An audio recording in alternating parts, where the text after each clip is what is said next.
This is a public service announcement brought to you by the Department of Caffeine Education. Please adjust the VCR tracking for the clearest possible picture. Hi there, it's me, Joey, and this is my brother James. Want to tell people the big thing that's about to happen to you, James? I'm about to go to college for the first time.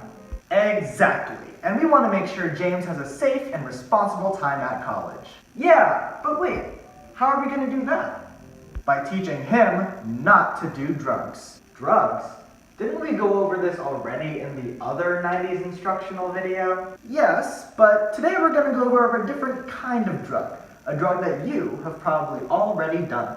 Impossible! I've never done drugs in my life. Yes, but have you ever drunk coffee? Yeah, but coffee isn't a drug, is it? Not in and of itself, but there is something in coffee that definitely classifies as a drug. Caffeine. Caffeine? Really? Yup, and there are dangers of using it if we're not careful. Oh, is this gonna be another one of your boring rants? I don't want to sit through 5 minutes of just one person talking. Oh no, I have a way of making this lesson fun.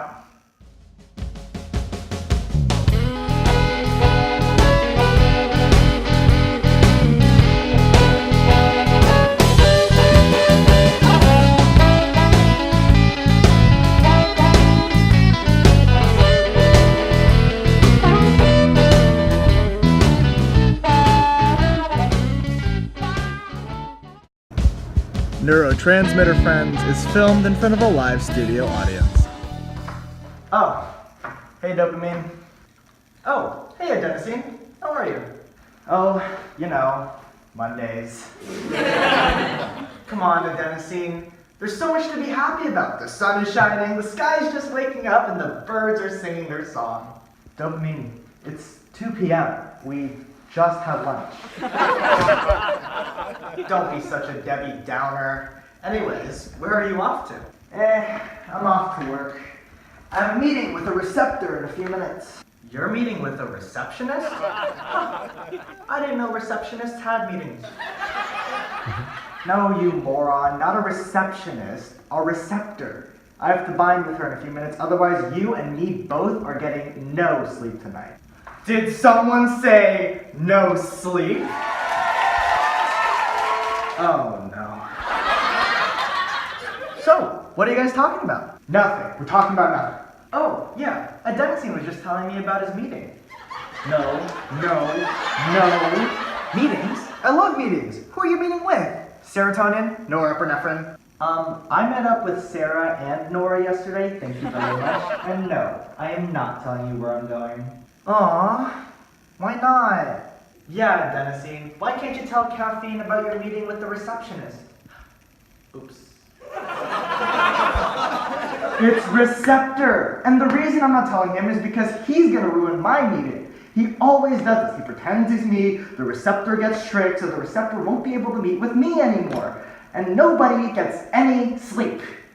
Well, why don't you just ask him nicely not to ruin your meeting with the receptionist?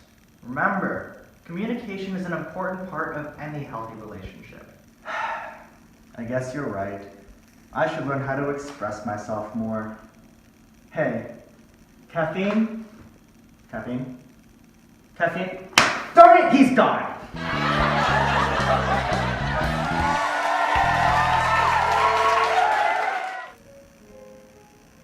What was that?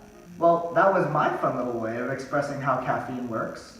So, caffeine blocks adenosine receptors because caffeine and adenosine look similar?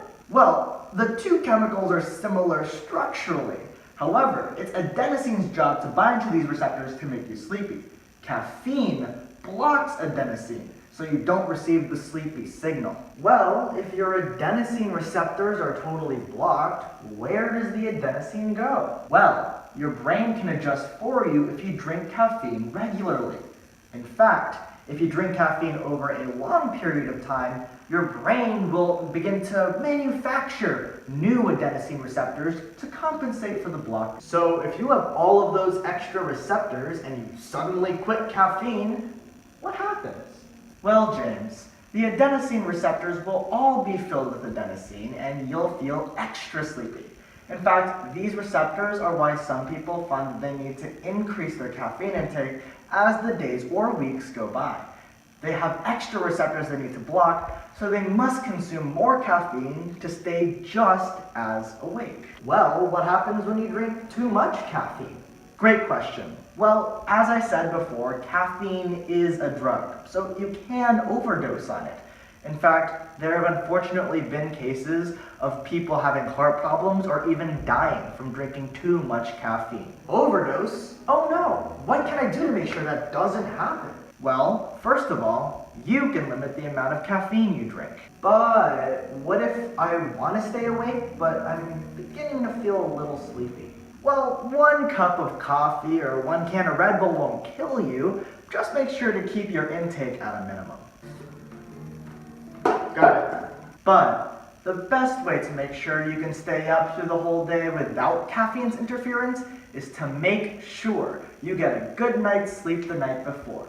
Remember, the day begins with last night's sleep. So you're saying if I maintain a healthy and consistent sleep schedule somewhere between 8 to 10 hours per night that aligns my circadian rhythm with the daily light intake I receive, then I won't need to rely on caffeine? That's right. Wow, I've learned so much today about the mechanisms of caffeine.